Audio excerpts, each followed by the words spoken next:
Hey everyone out there in YouTube land, Dan here from Geekcast Radio, doing some more comic book reviews. But today I'm going to be doing something a little bit different as I look at Amazing Spider-Man number 800, one of the biggest releases of the year, both in price as well as size, over 80 pages, and the highest number Marvel book in its history. Obviously, we just had Action Comics 1000 not too long ago, not quite 1000, but 200 away, and maybe a few years from now we'll be talking about Action Comics 1000, but also very notable because this is Dan Slott's penultimate issue on Spider-Man. So the question is, with all this going on, is it any good? How does it stack up compared to expectations, compared to everything that's been going on in the Red Goblin storyline? And then I would say overall, it's a pretty solid outing for Dan Slott. I think this Red Goblin storyline has revitalized his work on Spider-Man in a lot of ways, both from financially, his books selling wise have been going up and up. It seems like more people are getting excited, but also quality wise, I think there's just something about this that's working. And on paper, it really shouldn't work. The idea of Red Goblin, the idea of taking Harry Osborn and merging him with the Venom symbiote, it seems like the worst of the 90s coming back to haunt us. But Slott has made a career out of taking things that should not work and making them work. We saw it with Superior Spider-Man, the idea of Dr. Octopus being Spider-Man, and that ended up being probably the height of Slott's run on the character. And now this, I don't think this storyline is the best Slott has done, but I think it's the best he's been in quite a while. And this issue, and I think this run in particular, they encapsulated a few key things.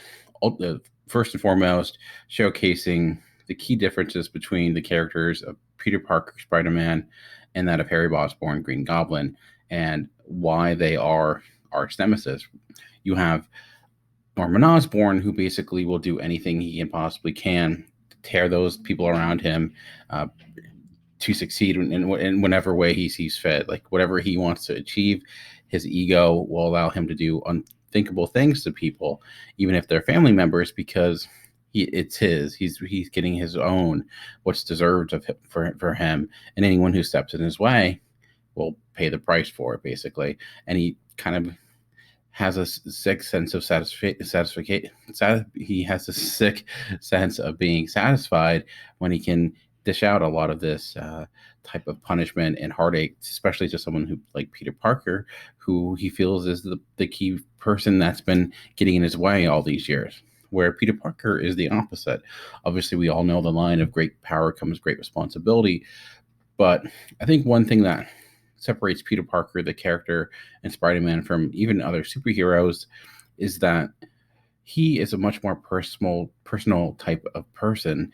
He builds relationships around him. He doesn't hide in the shadows like a Batman, not wanting to be part of a mankind, like being his own self. He's not a loner. He becomes a loner because of the responsibility he feels, but ultimately he does want to have people around him that he cares about. He does have friends, he does have relationships, and sometimes there were superhero relationships, sometimes they're not. He does very much keep with the family he currently does have, and that's a huge weakness for him. But in this, we see both sides of that. How it could be a huge weakness. It's the point that Goblin is obviously going to be focusing on. But without those relationships, without doing that, being open like that and being willing to, make a more personal side, he may have not have found a way to defeat Goblin because he didn't do it alone. He had help. One of the early encounters of Peter Parker and the Red Goblin, he made this note that the person that's going to be beating the Red Goblin is not Spider-Man, it's going to be Peter Parker. And the first time I read this, I was like, okay, well, how is that going to play out? How exactly is it going to be Peter Parker being the one that wins the day? Because looking at this, I see a lot of Spider-Man. I don't see a lot of Peter Parker. But looking back at it now, at first I was kind of disappointed by that. I'm like, well, that didn't seem to come to fruition at all. It seemed to kind of just go by the wayside. It was a cool line at the time, but nothing really happened to it. But now looking at it, I can see the reason where he was able to, I guess, somewhat spoiler, but it's Spider-Man, eventually that he's going to win the day, even if not everyone walks away okay, was because of who he is as a person, who he is underneath that mask, and because of that, he has people around him that will support him, who will sacrifice just as much as he will, and I think that was kind of a cool thing to see.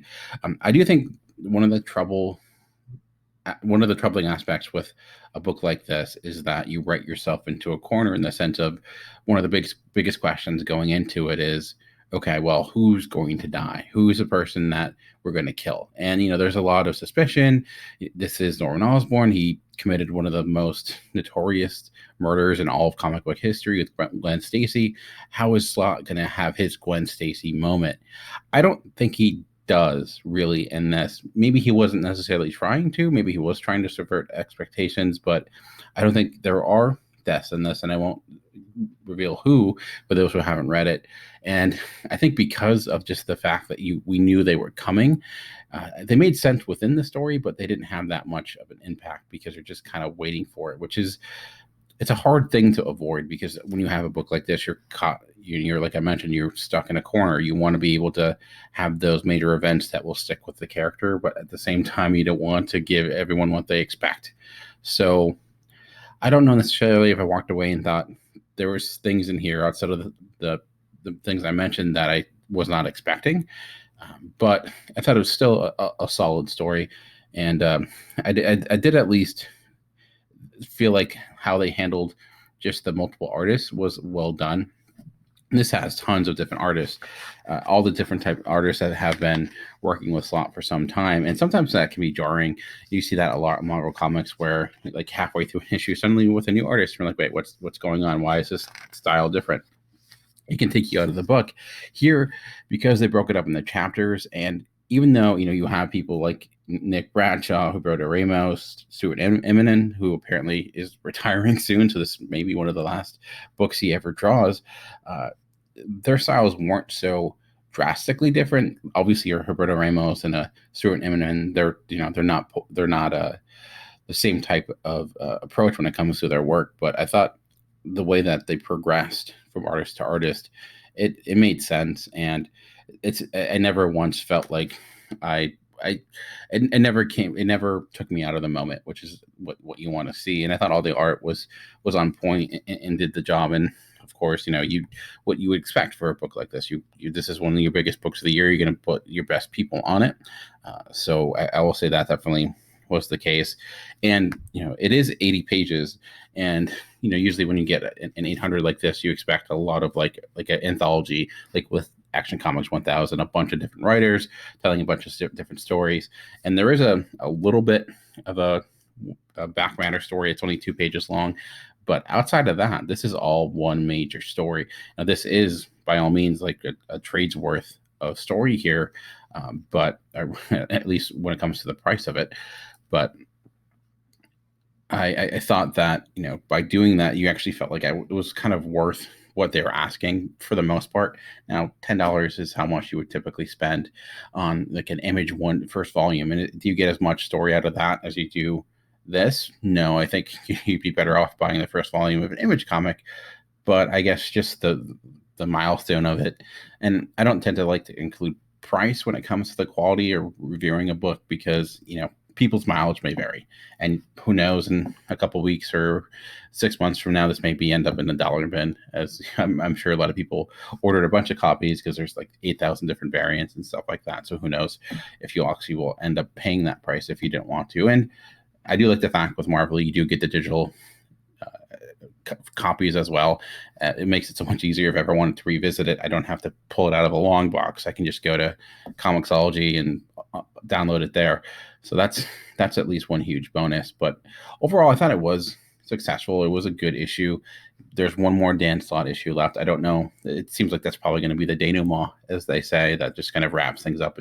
It's his goodbye.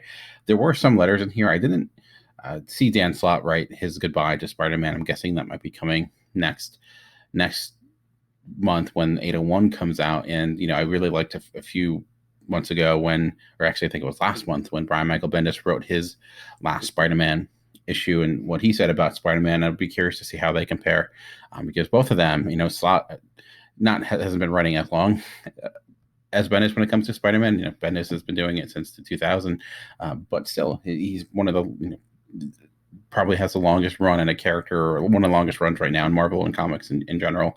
I know a lot of people are really happy that he's leaving. I think he is leaving at the right moment in time. I feel like at this time, there's probably not much more that he can say about the character.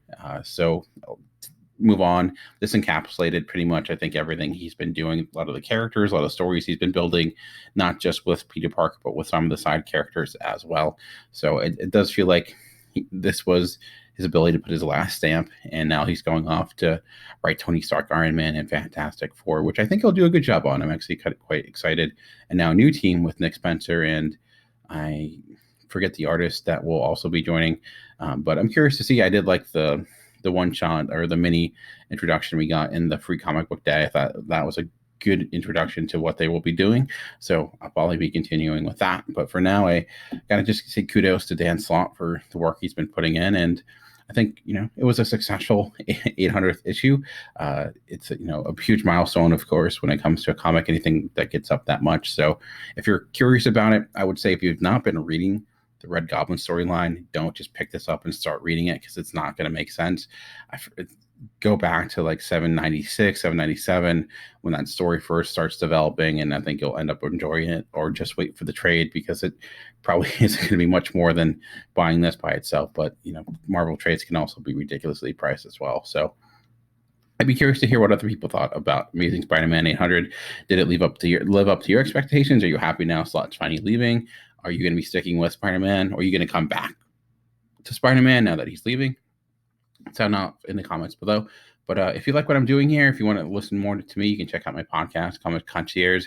Yes, I too have a podcast, because I think that's a regulation now. I think all people are required to have a podcast. After you're registered to vote, you have to register for your podcast. So you can check that out at Geekcast Radio. I do a weekly wrap-up episode where we talk about all the books that were in the past week that I feel are notable, and give my thoughts and opinions on them. And then also have a second episode that releases on Thursday where I dive deep with a special guest on a different comic that I recommend to them. Most recently, for example, I spoke with Matt Stewart of the Simplistic Reviews podcast about Howard County Volume 3. Coming up, I'll be speaking with J.D. Duran of In Session Film on Royal City Volume 2. We talked about the previous volumes and past episodes. You can check those out all out at Geekcast Radio. But for now, remember that comics are for everyone. The key is finding the right one. Until next time, thanks for watching.